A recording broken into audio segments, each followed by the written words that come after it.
The Bible says, fear not, about 365 times. And that probably doesn't include all of the other different variations of saying don't be afraid, things like that. So there's a lot that the Bible says, don't be afraid, don't be scared. And once again, one of the interviews that I saw that's attached to this series, Band of Brothers, one of those interviews was with the leader of that group. And I guess he was asked about being scared, how he was not able to be scared. And his answer was super impressive to me. And this is the real man. This was not an actor. This was the real man. And he said, I was just as scared as everyone else. I had just as much fear, and I was just as scared as everyone else. The only difference is that I could think. And that really got me thinking about fear and what fear breeds. When we have fear, we don't think. And that's why so many politicians around the world try to instill fear in their populace. Because when there's fear, there's not thought, there's not reason, there's not logic. Fear suspends those basic human qualities that allow us to analyze things and to see, is this right or is this wrong? Are we moving in the right direction? Are we going in the wrong direction? Fear paralyzes those things. It doesn't allow us to think. And it's the people like that commander who are able to be afraid but still think that can be the good leaders. And with the whole COVID-19 situation, I'm reading now that in America, this doesn't go for all over the world.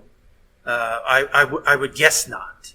But in America, it is now more dangerous to get in your car and drive to work or drive to the store. There's more chance of death or serious injury in that in America than there is from COVID-19. So if that's true, and I believe those numbers were true, that was not a fake news, that was actual numbers. And if that's true, then to me, COVID is over, at least in America. It's over.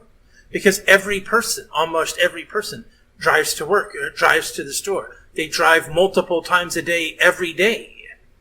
And so if that activity that we all do on a daily basis, almost constantly, is more dangerous, has more risk of death and more risk of injury than COVID, then COVID's history there. And yet what do? They still bring out the fear. Oh, this new variant. Oh, this new variant. Oh, these new restrictions, these new rules. Oh, it's all scared. We can't go back to school. We can't go back to work. For something that's much less dangerous than getting in your car and driving to the store, or getting in your car and driving to church, or driving to work. And so they want to do this because, as we said, fear means you're not thinking. You're not using logic. Yes, people are getting sick from COVID. Yes, some people die from COVID. I'm not dismissing that. I'm not downplaying that. I'm just saying that something so basic as driving your car, if that is much, much more dangerous than COVID, then what is there to fear? What is there to fear? if we're not afraid of driving, what is there to fear from COVID, which is less dangerous than getting in your car and driving? So fear is what makes people suspend thought, suspend logic. So it's important to, even if you're afraid, just like that commander, even if you're afraid, force yourself to stop. Okay, stop. They're saying this, they're saying this, they're saying this. It's scary. It sounds terrifying. But stop and look up some numbers. Find reputable numbers from honest agencies and look it up and make yourself think. Make yourself use logic and reason. And if you do that, the fear will go away because you see it's not something really to be afraid of.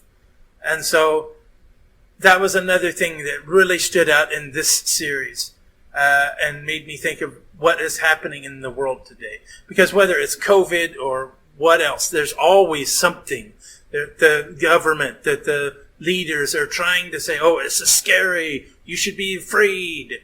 And when you think about it and you wonder why is everything doom and gloom? Why is everything scary? That's the answer.